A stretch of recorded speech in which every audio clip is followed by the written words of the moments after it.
What's going on, friends? Another drive and talk for you guys. I'm feeling very talkative today, lately. By the way, like yesterday, today is I want to say it's the 20th or the 19th of February.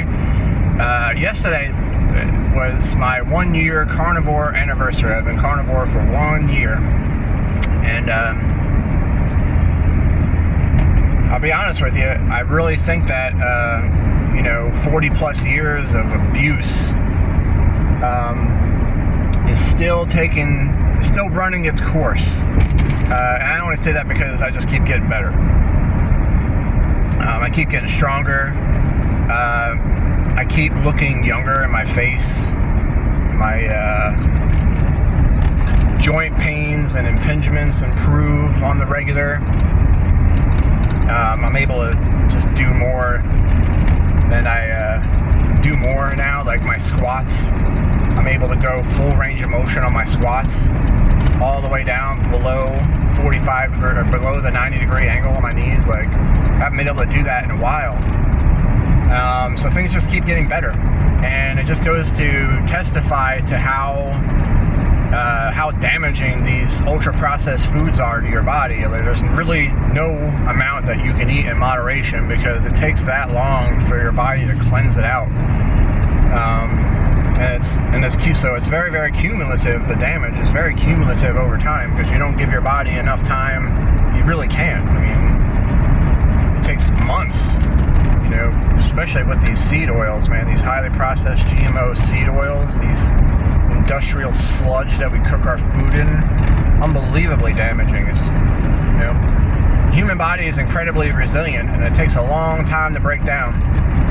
And I'm talking, most of my life eating this awful food, so being keto for 6 years and being carnivore for a year, it's not enough time to fully recover from 40 plus years of abuse, but it's happening. And I feel stronger and better than ever. There's absolutely zero doubt in my mind that this is the proper human diet. And I have zero worries about cholesterol or saturated fat or heart disease or any of that nonsense. So anyway, thoughts that are on my mind today are, I'm studying shamanism right now. And it's kind of in general shamanism. It's not one particular tribe of indigenous peoples. It's kind of like an amalgamation of them. And it kind of harkens me back to a lot of people, some who I'm friends with, who believe that consuming animal flesh is somehow detrimental to the spirit. And I have to vehemently and forcefully reject and oppose that idea. And the reason that is because you could take all of the nutritional studies, all of them pro and con as far as meat consumption goes, take them all together, throw them in the trash. I don't care about them anymore. I don't even read them. You got a study that says meat is good for you. You got a study that says meat is bad for you. And I'm pretty sure the studies that say meat are bad for me have conflict of interest on who funded them. That's typically the case. But I don't even care about that anymore. I don't even care about the ones that validate the meat-based lifestyle. I just throw it in the trash. What convinces me beyond a doubt is archaeology. And the fact that,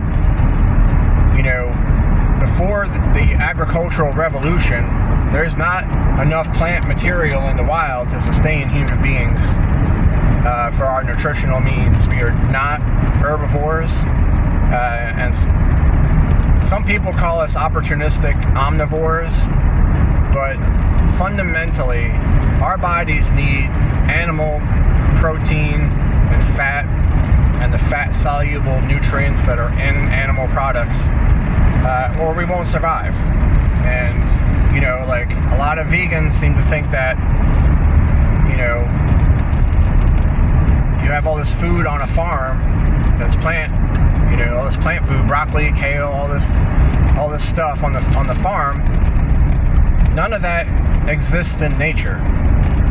And in fact, I saw an interesting video from Ancestral, one of those meat, online meat suppliers.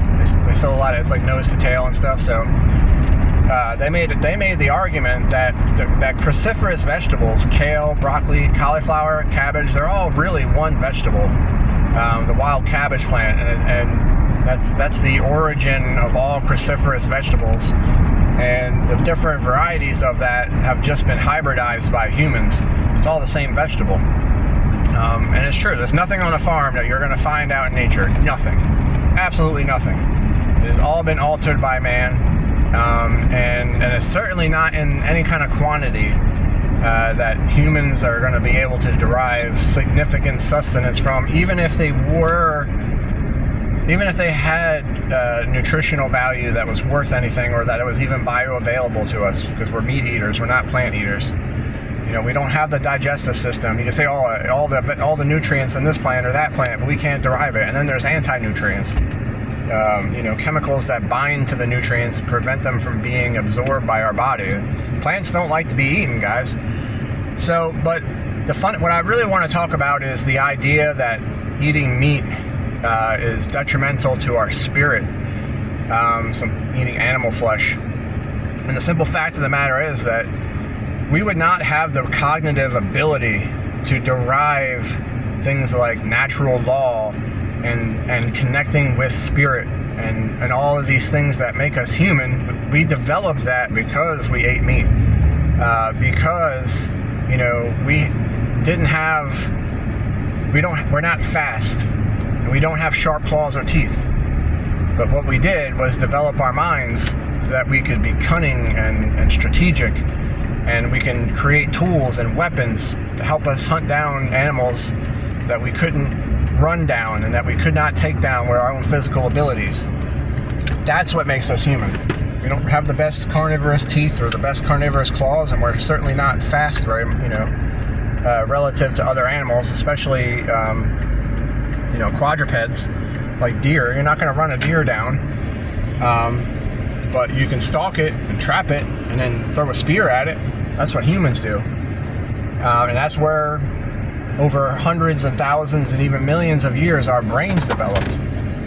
And since the agricultural revolution, and since the Seventh-day Adventists, Satanists, globalists, vegan, propaganda took hold, humans have been eating far less and less meat and more plants, and our brains are shrinking, and our size is shrinking, and our stature is shrinking, and our metabolic and physical health is deteriorating because we're eating more plants. So the idea that you can be a vegan and connect better with spirit is just absolute nonsense. You are depriving your mind of essential nutrients that the brain needs to function properly. And spirit is not in your mind. It's not in your heart or your body. It's everywhere. And it's like an FM signal out in the airwaves that a radio picks up. And if your radio is broken, you're not going to pick up the signal.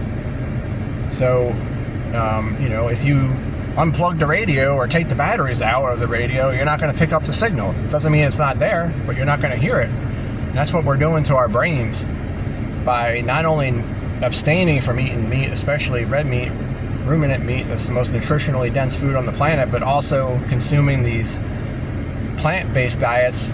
And for most people that are just highly ultra-processed, seed oil, refined grains, 0 or less than 0 nutritional value, your brain's not getting cholesterol or saturated fat, B vitamins, creatine, carnitine, all the things that your body needs. A lot of people I'm starting to see a lot of studies. I'm not sure how much I take these seriously, because it seems like they're trying to find everything to blame for autism, except for that thing that they make everybody take dozens of by the time you're 5 years old. But they're saying that autistic people typically have a carnitine deficiency. That's an essential amino acid. You can't get that Your body doesn't make it. You have to eat, and you have to eat meat. You can't get it from plants. And of course, a lot of neurological disorders, like bipolarism, schizophrenia, anxiety, depression, just there's seizures, epilepsy. A lot of people are healing these conditions by eating a highly fat, meat-based diet, and that's it's giving their brain the nutrients that it needs to heal itself, and their conditions are reverting and even reversing.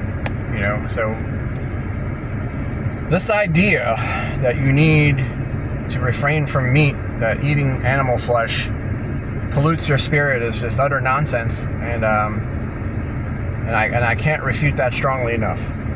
There is absolutely zero legitimate, valid reason to be vegan. It's not good for your body. It's not good for your spirit. It's not good for the animals, because as we know, plant agriculture murders way more animals than the animals that are killed to be consumed by humans. And it's definitely not good for the environment. This whole nonsense about cows causing global warming, I think everybody, except the most delusional people, understand that that's just total nonsense. Just made up. So, and I only say this, and I only, if everybody just existed in a vacuum and they wanted to make their own poor choices, it would be fine. But there is a concerted agenda and effort on the part of the elites of this world to turn us into just brain dead zombies, sick, easily controllable, weak, depressed, anxious, fat, lazy, useless to ourselves, under the influence of their pharmaceuticals, and most of us they want dead. So it is of the utmost importance to me that I teach, and as many people as possible teach others not to do that to themselves on behalf of the globalist, Satanist cabal. Don't kill yourself for these people. Don't listen to their nonsense propaganda. You need meat. You need red meat. You need cholesterol. You need saturated fat. You need salt. Literally everything they tell you is bad for you is good for you. And everything they tell you is good for you is bad for you. And that is a very, very, sounds like crazy. It sounds almost too cynical. But it's true. You can almost guarantee that if they tell you it's good for you, it's going to be bad for you. And if they tell you it's bad for you, you probably should eat it. It is that it's that evil, guys. And like I said, if it was just you and your bad choices, it wouldn't bother me. But they're trying to do this on a societal level, and I don't want to live in a society full of useless people. Neither do you. You don't understand economics. You don't understand division of labor. You don't understand human interdependence in society. It's very, very difficult to live fully independent.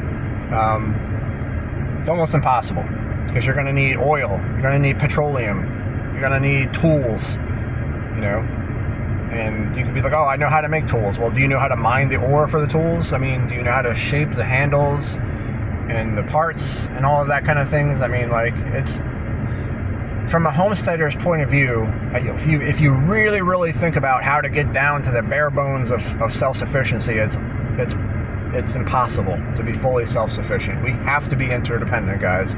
We have to have division of labor. We have to have people doing things for us that we can't do. And then we do things for the people who are doing things for us that they can't do. That's how society operates. And if we didn't have that, then we'd just be back to hunting and gathering. Mostly hunting. There ain't really much to gather. And 8 billion hunter-gatherers on this planet would not go very well for us or the planet, for the wildlife.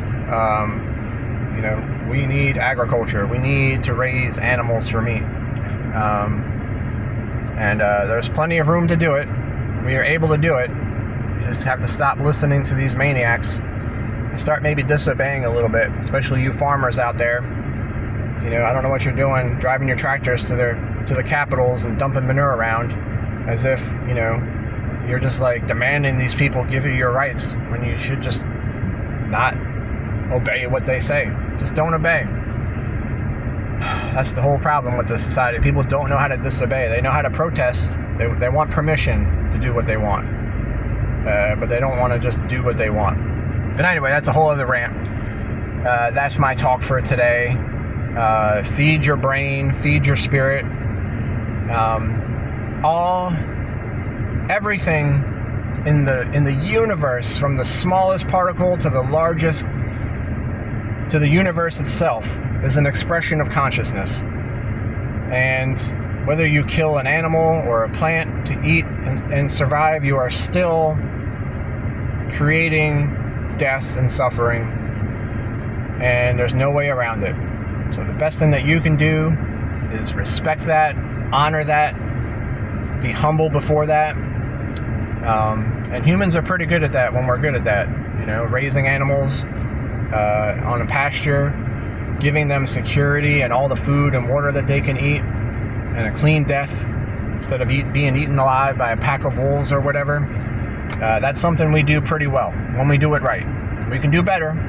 No one's saying that. I know very few of us carnivores will say that industrial farming doesn't need improvement. And many of us very, very openly and strongly advocate for pasture-raised, especially cattle, grass-fed, grass-finished is the way to go if you can do it. So, but humans do that really well. Humans are far less cruel than nature is. And a lot of us hate ourselves for it. We hate ourselves for the efficiency and the skill that we have with raising food like that so efficiently. That's actually a quality I like about us. So anyway, I love you guys. I'll talk to you soon.